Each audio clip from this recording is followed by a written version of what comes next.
मैं प्रकाश भाई, आप सबसे सीनियर हैं हम लोगों में।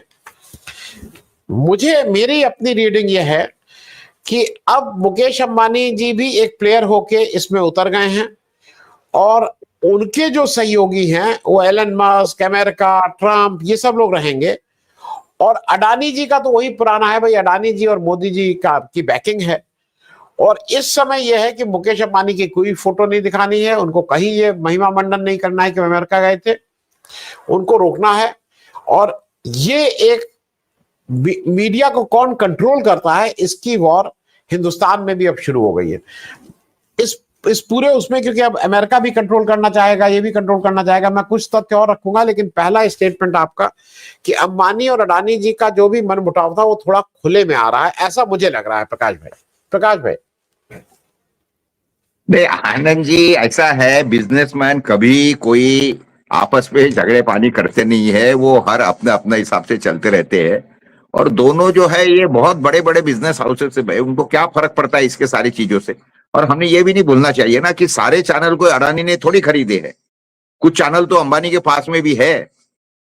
तो ये महज एक इत्तेफाक भी हो सकता है, या अच्छा क्या है कि जितनी छपास की बीमारी या क्या बोलते उसको, टिड्डी की बीमारी मोदी जी को है, उनसे थोड़ी कम अडानी को है, और उससे और भी कम अंबानी को है। क्योंकि उनको अगर करवाने का रहता है कोई इवेंट वगैरह, तो आपने देखा है सादा बच्चे की शादी का जो था, वो तो इवेंट के मास्टर है।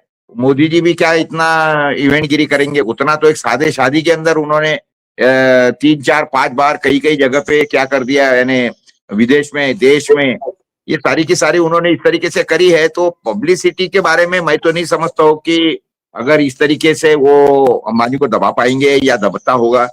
ये हो सकता है कि एक महज इत्तेफाक होगा, क्योंकि बहुत ज्यादा दिन तो हुई नहीं इस सारी चीजों को। तो और कोई ऐसी घटना भी बड़ी घड़ी नहीं है कि जिसके कारण ये बोलेंगे कि ये क्यों नहीं आ रहा है। क्योंकि ऐसा है, देखिए, बिजनेस हाउसेस के अंदर तो ये सारी घटनाएं चालू रहती है हमेशा। लेकिन हमको ये भूलना ही नहीं चाहिए कि अंबानी के पास में भी कुछ चैनल है। तो अंबानी के चैनल पे तो खुद को बता ही सकता था अगर इस तरीके से अगर हो रहा है। तो मैं समझता कि महज इत्तेफाक है, ऐसा मैं समझता हूँ। और जो देश के अंदर की सारी बातें चल रही है, यानी ट्रम्प का, या अमेरिका में, या ट्रम्प ने जिस तरीके से सारी अभी घोषणाएं कर दी, किस तरीके से वो क्या बोलते उसको, बर्थ सिटीजनशिप जो थी उसके बारे में उसने बोला है, बाकी भी चीजों में बोला है। और उसके बाद में जिस तरीके से वो चर्च में गए थे ट्रम्प साहब, और वहां पे वो जो इन्होंने बोला है, वहां के जो चर्च के पादरी जो थे, उसने जो बोला है, उनको जो विनती की है, तो आप देखिए कि किस तरीके से वहां पे डेमोक्रेसी है। यानी एक चर्च का पादरी भी, चर्च की पादरी भी राष्ट्रपति को बोल सकती है कि भैया आप काय के लिए आए और क्या करना है आपको। और उसके ऊपर कुछ उन्होंने रिएक्शन नहीं दिया, सुन रहे थे। और उनकी पत्नी तो बहुत गंभीरता से वो सारी बातें सुन रही थी। तो ये भी हमको देखना चाहिए कि वहां पे किस तरीके से डेमोक्रेसी है। और अभी तो जिस तरीके से, अच्छा क्या है कि जो बोएंगे वही पाएंगे। तो उसी तरीके से अगर मोदी ने जो पहले बोलता था कि ट्रम्प मेरे बड़े अच्छे मित्र है, और क्या बोलते वो सारा किया, लेकिन बाद में जब इसको इलेक्शन में मालूम पड़ा, या उनका जो अनुमान, या उनके जो भी सहयोगी है या उनके सलाहकार है, उन्होंने जैसा बताया कि नहीं कमला हैरिस जीत रही है, तो इन्होंने मोदी, ये ट्रम्प से दूरियां बना ली थी। अभी ट्रम्प थोड़ा बदला तो लेगा, और वो कोई ऐसे ऐसा तो मामूली आदमी तो है ही नहीं।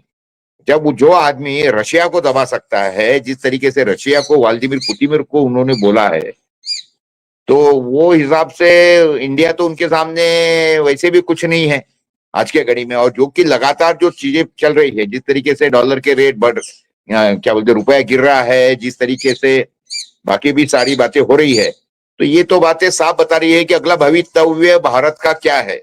ये सारी बातें एकदम साफ होते जा रही है। सिर्फ अभी देखना ये है कि आगे आगे देखिए होता है क्या। जी आनंद भाई। मैं बस एक लाइन में एक आपसे छोटा प्रश्न कर लूं।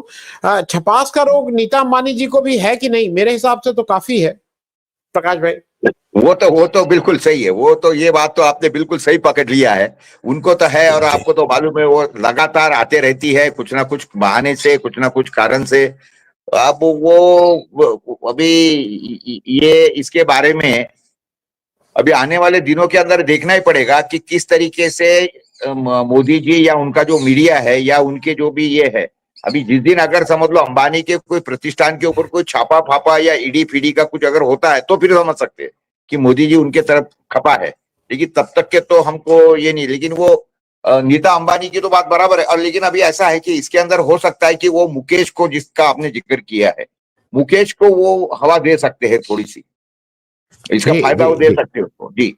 डेफिनेटली। मैं प्रकाश भाई जरा एक चीज आपसे समझ लूं, जो एक बड़ा काम अमेरिका ने किया है और जिसका जो पूरा वर्ल्ड ऑर्डर को चेंज करेगा और जो आने वाले खराब दिन का एक सूचना है, वो दो हैं। पहला है पेरिस एग्रीमेंट से उसने अपने को विड्रॉ किया है। अब वो जो मनाएगा वो प्रदूषण फैलाएगा, वो जो कचरा चाहेगा सब जगह डालेगा, उसके ऊपर अब कोई लगाम नहीं रहेगी। और दूसरा, उसने डब्ल्यूएचओ से अपने को विड्रॉ किया है। मैं इसलिए इस बात को कह रहा हूं, ये अजीब सी चीज है कि मुझे पूरी दुनिया में किसी की हिम्मत नहीं हो रही है ये कहने की कि आपने ये क्या कहा। राष्ट्राध्यक्षों की बात कर रहा हूं, हम और आप कहेंगे तो उसका कौन सी माने है, हम लोग तो बात करेंगे, लेकिन अभी तक ऑफिशियली मुझे कहीं से नहीं दिखाई दिया है कि किसी देश के राष्ट्राध्यक्ष या किसी उसने ये कहा हो कि पेरिस एग्रीमेंट से ये जब बाहर निकल रहे हैं तो क्या होने वाला है, उसके रिपरकशंस के बारे में किसी ने अभी तक मुंह नहीं खोला है। मैं इस पे आपसे एक टिप्पणी लेना चाहूंगा प्रकाश भाई। आनंद भाई देखिए, ऐसा है कोविड काल के अंदर जो भी मोदी ट्रम्प जी के विचार थे, उसके बाद में अभी उन्होंने जो अपनी जो व्हाइट हाउस की जो उनकी एडवाइजर जो थे वो सारे के सारे उन्होंने चेंज कर दिए। उसके अंदर असीम मल्होत्रा जी को ले लिया है, जो कि बिल्कुल स्पष्ट रूप से ये कोरोना कोविड वगैरह के सारे खिलाफ थे उस समय पे, असीम मल्होत्रा वगैरह है। और उस समय पे हमने उनकी दिल्ली में कॉन्फ्रेंस भी करवाई थी असीम मल्होत्रा जी की, और उनसे पूरा का पूरा कहलवा था कि किस तरीके से ये पूरा का पूरा षड्यंत्र है। तो ऐसा है कि उन्होंने जब अपने सारे एडवाइजर ही बदल दिए हैं तो नेचुरली ये तो अभी दुनिया से अलग तो चले गए डेफिनेटली, उसके बारे में कोई डाउट नहीं है। और आपने जिस पेरिस एग्रीमेंट का बाकी इसका भी जिक्र किया है, तो ये अभी आने वाले, it will be too immature या early to comment on this thing कि इसका एक्चुअली उनका क्या है। लेकिन इतनी बात जरूर है कि ये जो बाकी जो वैक्सीनेशन वगैरह या डब्ल्यूएचओ जो है उसके खिलाफ में, तो वैसे भी ट्रम्प जब थे प्रेसिडेंट तब भी वो बोल ही रहे थे, और उन्होंने उसी समय पे डब्ल्यूएचओ को कोई फाइनेंस वगैरह नहीं किया था। और वहां से मालूम पड़ गया था कि इनके टोटली विचार क्या है। बाकी बातें और बाकी जो कुछ है जिसकी जिक्र कर रहे थे हमारे क्या बोलते सत्य प्रकाश जी, तो ये तो वो ऑपरेशन वगैरह की जो बातें चल रही थी पोर्ट की, देखिए ये तो जेएनपीटी का ऑपरेशन तो जो था उन्होंने तो काफी डाइवर्ट कर दिया था पहले ही। और मुंबई पोर्ट ट्रस्ट तो आज से 7-8 साल पहले ही उसका सारा ऑपरेशन ही क्लोज कर दिया था, जो कि मुंबई का आधा मालिक है अपना मुंबई पोर्ट ट्रस्ट। और बाकी के देखिए, अभी तो ये बात तो पक्की है कि एवरीथिंग इज अडानी। और ये बात हमको पहले एक समझना चाहिए, मैंने शायद पिछले बार भी ये बोला था कि अडानी फेस है, एक चेहरा है। अमित शाह जी खुद के नाम से कुछ कर ही नहीं सकते, बिजनेस नहीं कर सकते, कुछ नहीं कर सकते, ना ही उनके बेटे के नाम से कर सकते। भलाई थोड़ी वो तो करता है, लेकिन इस तरीके से सारे एयरपोर्ट दिलवाना अपने बेटे के नाम पे वगैरह वो नहीं कर सकते थे, करके उनको एक आदमी नाम चाहिए था।